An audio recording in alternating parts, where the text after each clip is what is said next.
The Classic Wrestling Championship is in jeopardy today on SICW Wrestling Explosion. Hello, I'm Larry Matisick. The champion, Ironman Ken Kasa, risked his laurels against the challenger, Big Jim Hoffarth. When Hoffarth wore a mask as the Big Texan, he had business relations with Kasa's manager, Travis Cook. So Hoffarth knows a lot about Kasa, information that can make Kasa more vulnerable in this test. Of course, Hoffarth is also 315 pounds of mean and tough. So regardless, Kasa has his hands full. And we'll also talk with Jake Durden, so get ready for the fun. Once more, the exciting 2013 season proved that the Gateway Grizzlies are an important part of the St. Louis and Metro East sports scene. Every game is fun for fans of all ages. Hustling and hard-hitting, the Grizzlies always provide plenty of bang for the buck. In addition, the GCS ballpark is the perfect place to enjoy baseball. The organization, the facility, part of our community. Baseball is America's game, and the Gateway Grizzlies do it right.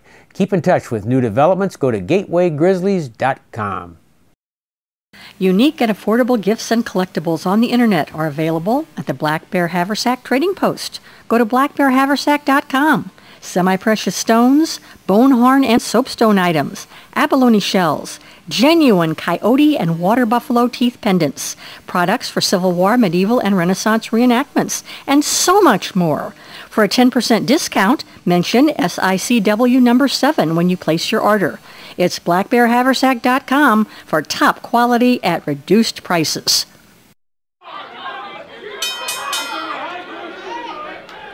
Ironman Ken Kasa. Oh, he's making fun of his challenger. Big Jim Hoffarth. He's just looking at him. He's heavy. He's out of shape. I don't know about that. Big Jim Hoffarth has moved around that ring pretty good for a big man. And of course, that's the key. You can weigh 315 pounds, and then you got to know what to do with it.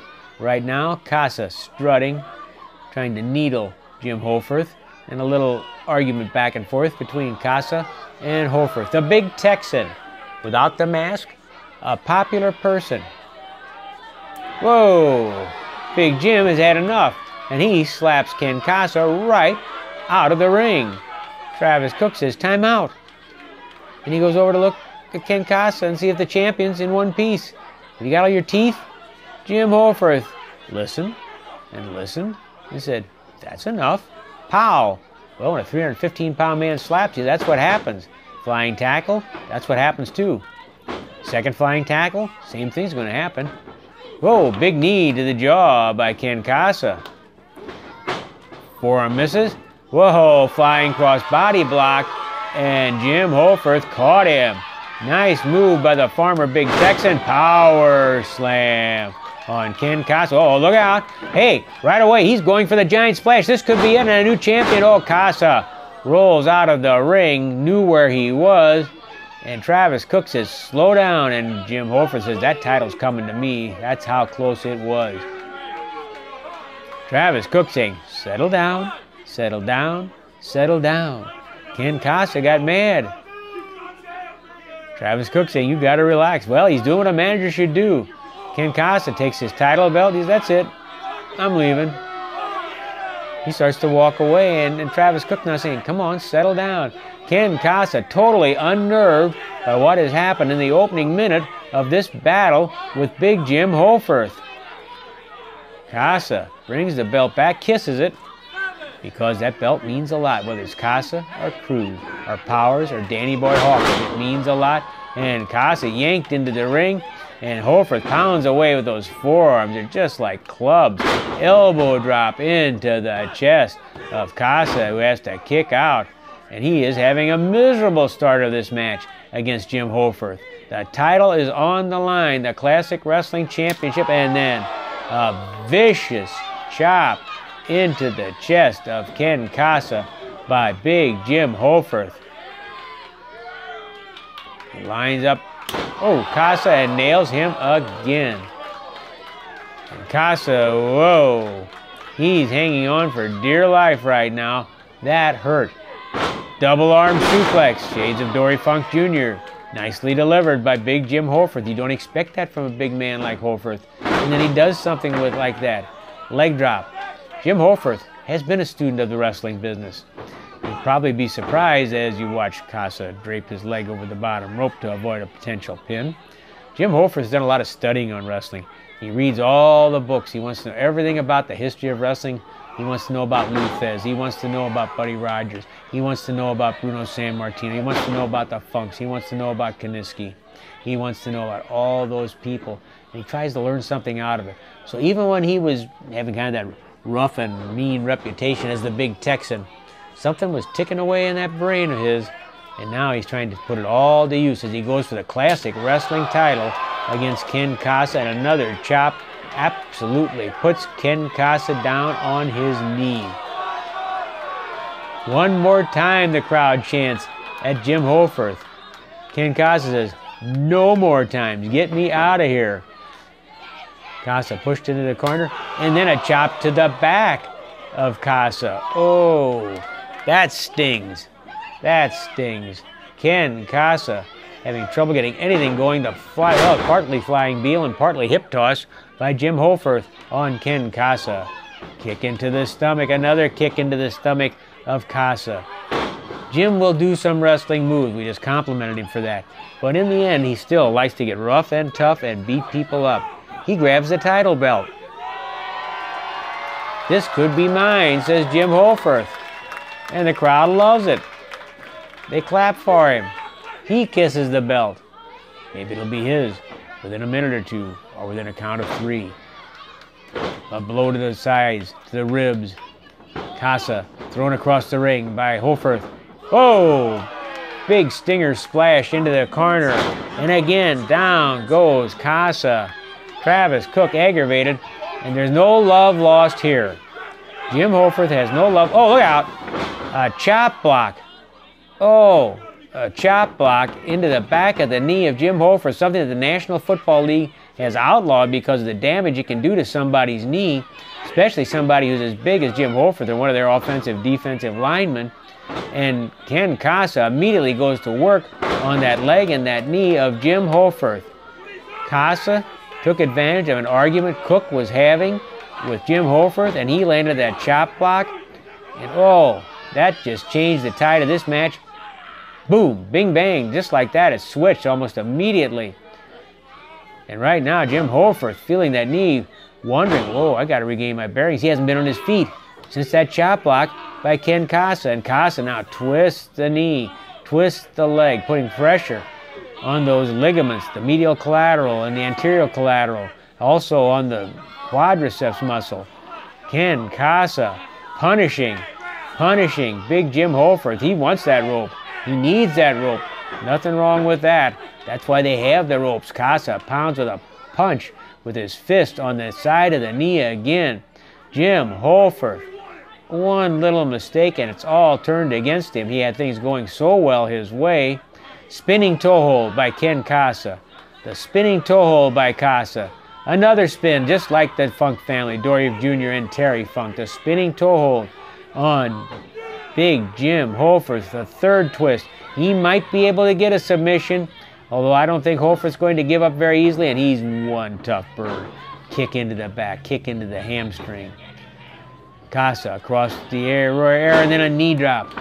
A knee drop right into the chest of Jim Hoffarth. He changed the point of attack up after it had been down on the leg, and now Jim Hoffarth trying to regain his footing. He's leaning against the ropes. He needs a kick again into the back of the knee by Ken Kasa. A boot underneath the chin of Hoffarth, pushing him back, strangling him. Kasa taking real advantage, and there's Travis Cook. Give him an inch, he'll take about 6 miles as he strangles Jim Hoffarth, and now he gets in his face and yells at Hoffarth, but Hoffarth still has enough fire. He takes a little argument, takes a punch at Cook, chasing him away. Cook says, I think I'd better not stand there. Kasa strangling the big Texan over that second rope. It was going so well. And then that chop block from behind by Ken Kasa. Now you see why the NFL doesn't want it to happen. And there have been many a football player before that block was ruled out, was ruled illegal, who has had their career interrupted and sometimes ended by chop blocks like that. And Kasa continues to punish the leg of Jim Hoffarth. Oh, that's tough. Hoffarth gets into the hair of Kasa, grabs the hair. The referee, Jay King, makes him stop pulling on it. Kasa Has that leg flattened out and then drops his own knee into the side of the knee of Jim Hoffarth.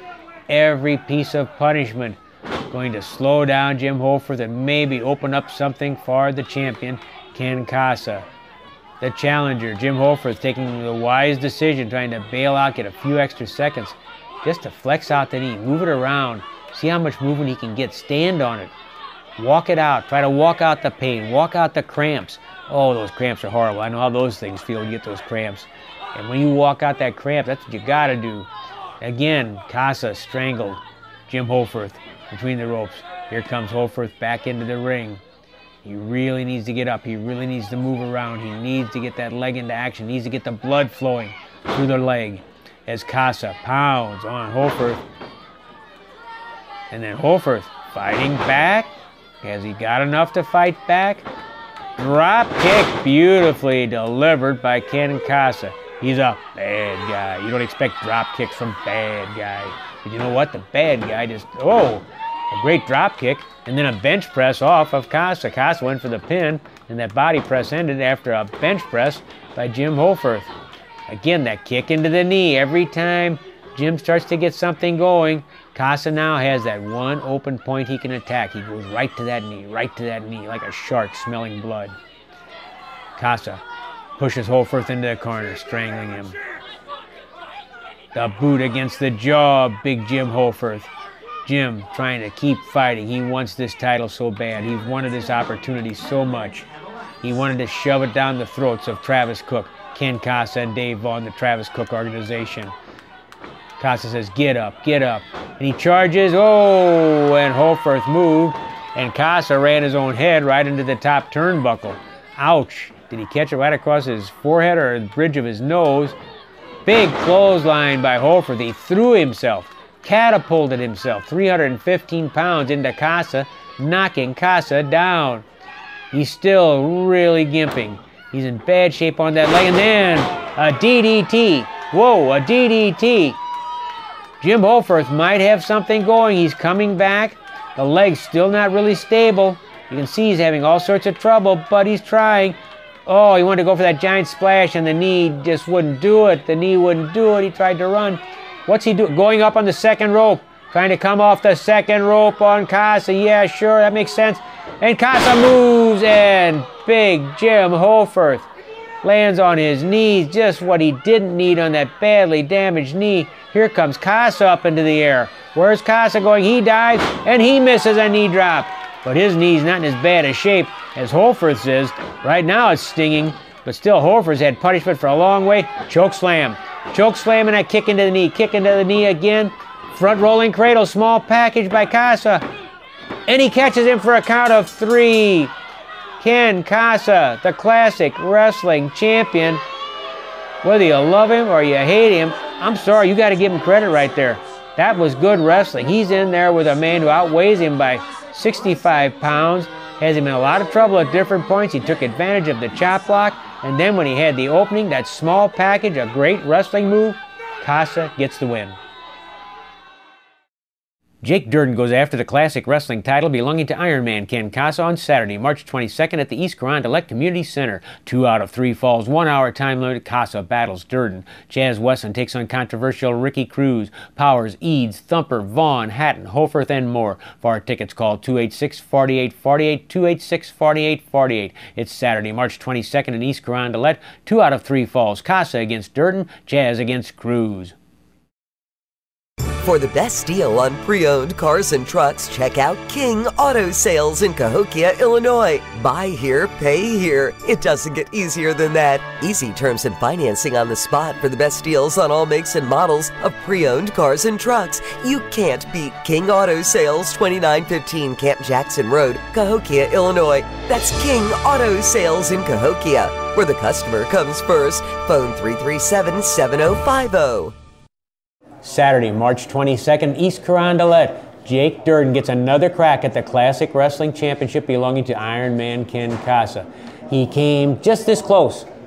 Just this close, Jake. It had to drive you nuts. It has to be eating away at you that you came that close the one time you battled Kasa. Kasa, battle Kasa. How about I battle Kasa? And I battle Cook. And I battled Vaughn. You did?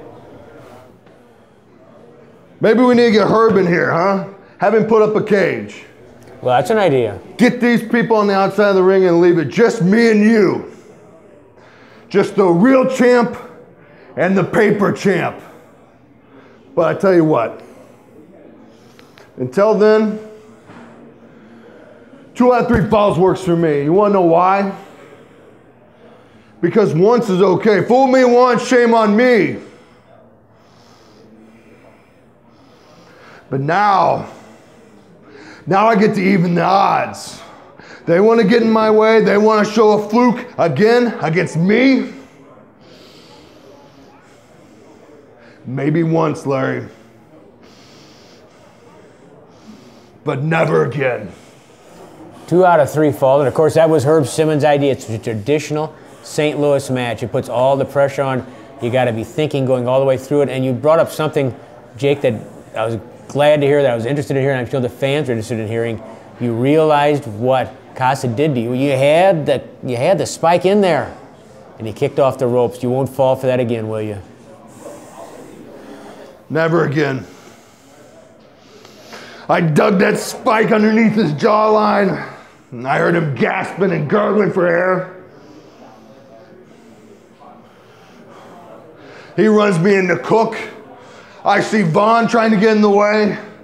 I'm trying to deal with 30 things at once while trying to become a champion. But now my focus is clear. And it's on gold. And you know something, of course, your focus is on him, but because of the position you're in, and after the way you pinned Flash Flanagan in that tag match back in February, Ron Powers is looking to see who wins this match. Flash Flanagan's looking to see who wins this match. Bring him on too. You don't even care. Does it even matter to you if he might be your partner one day, he might be your enemy another day? Does that matter to you even? Larry, I get paid to fight. I get paid to fight for these people that come out to cheer for me every week. I don't care if it's Flash. I ain't got nothing against him, but I don't agree with the way he acts. I ain't got nothing against a Ricky Cruz, but I don't believe in that crybaby attitude. And I get Ron Powers. I see him eye to eye. I get what he's all about. The Brody disciples. Because he fights for these people like I do. But that doesn't mean I don't mind fighting him too. It all comes down to the title, doesn't it? I want my gold! March 22nd, East Carondelet, Durden and Kasa, 2 out of 3 falls. Get ready. Ah! Jake Durden goes after the classic wrestling title belonging to Iron Man Ken Kasa on Saturday, March 22nd at the East Carondelet Community Center. 2 out of 3 falls, 1 hour time limit. Kasa battles Durden. Chaz Wesson takes on controversial Ricky Cruz. Powers, Eads, Thumper, Vaughn, Hatton, Hoffarth, and more. For our tickets, call 286-4848, 286-4848. It's Saturday, March 22nd in East Carondelet. 2 out of 3 falls. Kasa against Durden, Chaz against Cruz. For music and fun, the place to party is Pop's Nightclub and Concert Venue in Sojay. From Bruno Mars or the first U.S. tour of Nickelback to Flogging Molly or the Insane Clown Posse, 30 years of memories pack Pop's Concert Venue with more made at every new show. And there's a party at Pop's Nightclub every night, a melting pot of friends enjoy the best in dance, rock, pop, and top 40 music until 5:30 a.m. Plus add a full game room. Check out all the action at popsrocks.com. Then and now, the place to party is Pop's in Sojay. Let Custom Truck Upholstery give your vehicle a facelift. Visit us on 707 North 20th Street in East St. Louis, Illinois. Custom Truck Upholstery merges old world craftsmanship and attention to detail with the latest in modern technology to make your car, truck, boat, or motorcycle look like new. Call Custom Truck Upholstery at 618-875-9850. Adonis! Going for the sleeper. St. Louis was the site on September 17, 1983, when four of the biggest names of that period collided in tag team combat. It was Nikolai Volkoff and Adrian Adonis against Jerry Oates and King Kong Brody. Sleeper on King Kong Brody. Brody in a good position now on his feet where his height helps him. Crowd chanting Brody, Brody, Brody. Adonis thrown away. Flying tackle, and Brody's almost knocked off his feet. Oh, did you see that? The jet, a leapfrog, and then a drop kick from King Kong Brody. A side headlock. Who says he can't wrestle? Who says a man who's 6'6" and 285 can't get into the air? King Kong Brody just did it. Did you see that? He really threw a drop kick that time. Were you watching Nikolai Volkoff? 6'6", 285, and he's in the air like Spike Huber. Oh, brother. Talk about an athlete. Hey, you talk about Brody. Jerry Oates comes right on top of Adrian Adonis and then clamps Adonis from behind.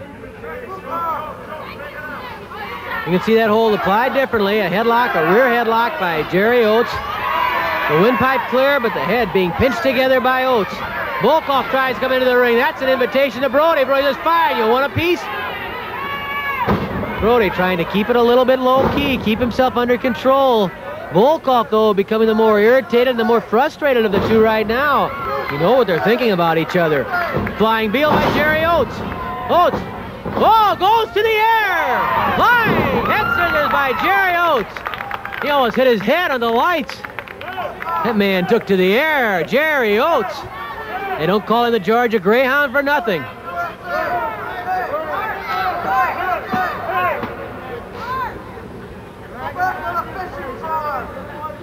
Head scissors by Jerry Oates on Adrian Adonis.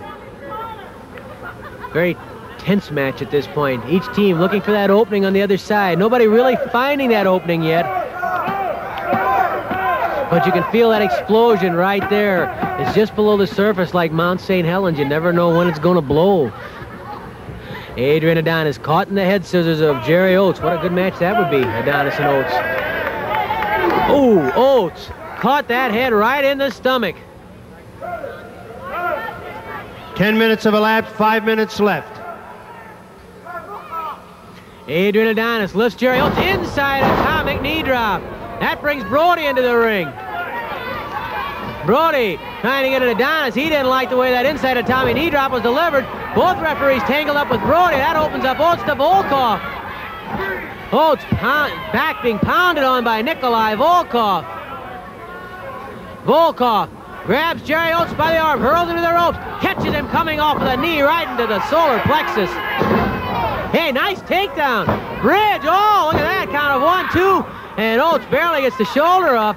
Nikolai Volkoff showing you some beautiful basic wrestling there. Just as King Kong Brody before showed you can take to the air, Volkoff shows you wrestling. I think that's not going to be something when they square off. The wildness, sure, it's going to be there. The rough stuff, head-to-head, the bruises, the punishment. And it might end with a backslide or a small package because they can both wrestle. Oh, Volkoff bench pressing off Jerry Oates. Oates quickly back on top, clamping the head. Small package by Jerry Oates. Good move on Volkoff. Volkoff, pure might, muscles out, pops him out. Volkoff catches him with a kick to the stomach. Oates knocked to the corner. Headbutt into the stomach. Here comes Adonis. Volkoff slow to leave. Oates whipped to the ropes by Adonis. Adonis catches Oates with a knee to the stomach. Adrian Adonis hooks the head. Reverse neck breaker. Oh, beautifully delivered. Very effective way of delivering that neck breaker. Count of 1. Oates kicks free. Brody's all ready to put a leg in there and help if he needed it. Oates lifted the air. Hey, tag made. Tag was made. Brody's in there. He's on to Adonis. Good alert. Here comes Volkoff. Volkoff coming up behind Brody. I don't think Volkoff knew there was a tag made. He may not realize that Brody's in there legally. 3 minutes left. 3 minutes. All 4 men in the ring. Oates, Volkoff, Brody, Adonis. The referee's trying to separate everybody. I don't think Volkoff saw that tag. It was covered by the body. I'm sure he came into that ring thinking Brody had no business there. All four men in the ring. Brody pounding on Volkoff. Eddie Smith calling for the bell. All four men still at it. Adonis and Volkoff rammed into each other. Brody's after Volkoff. Brody's after Volkoff. Brody, Volkoff, Oates. There's Adonis to get back into that ring. I'm sure that when that tag was made, Oates, here comes Brody outside the ring. Brody coming outside the ring. He's looking for Volkoff. He tries to grab a chair. Eddie Smith and Ed Warren keeping Brody under control. No easy task. Brody going into the ring. And I think Mickey's going to have to find out exactly what the verdict is, but I'm sure that match blowing up as it did, he may well be disqualifying both teams. We'll find out. I'm sure Volkoff didn't know a tag was made. That's why he came into the ring. But that doesn't change. There's Volkoff coming back up on the apron. Brody says, if you want a piece, we'll do it right now. We don't have to wait till later. The referee's trying to keep Volkoff out. Ed Warren threatening Volkoff to get off that apron. Volkoff and Brody. It's not going to be far before showdown time. Let's go to Mickey Garrett. From the World Series champion Tigers in '45 to the Gateway Grizzlies to the '03 State Tournament Belleville East Lancers. A tradition in baseball and an even longer tradition in fine furniture and service. Miller Furniture, 1004 East Main in Belleville. Jake Durden goes after the classic wrestling title belonging to Iron Man Ken Kasa on Saturday, March 22nd at the East Carondelet Community Center. 2 out of 3 falls, 1 hour time limit. Kasa battles Durden. Jazz Wesson takes on controversial Ricky Cruz, Powers, Eads, Thumper, Vaughn, Hatton, Hoffarth, and more. For our tickets, call 286-4848, 286-4848. It's Saturday, March 22nd in East Carondelet. 2 out of 3 falls. Kasa against Durden, Jazz against Cruz. Big Jim Hoffarth gave Iron Man Ken Kasa a real run for the money, but Kasa, to the delight of manager Travis Cook, is still the classic king. Big Jim proved to be a serious challenger, so you can bet he'll be paying attention to what happens when Kasa defends the title again, Saturday, March 22nd in East Carondelet. It's Kasa against Jake Durden, 2 out of 3 falls, 1 hour time limit. You heard what Jake Durden thinks. This is an awesome challenge for both Kasa and Durden. It's also the type of spectacular event SICW is built on. Your winner by pinfall, still the classic wrestling champion,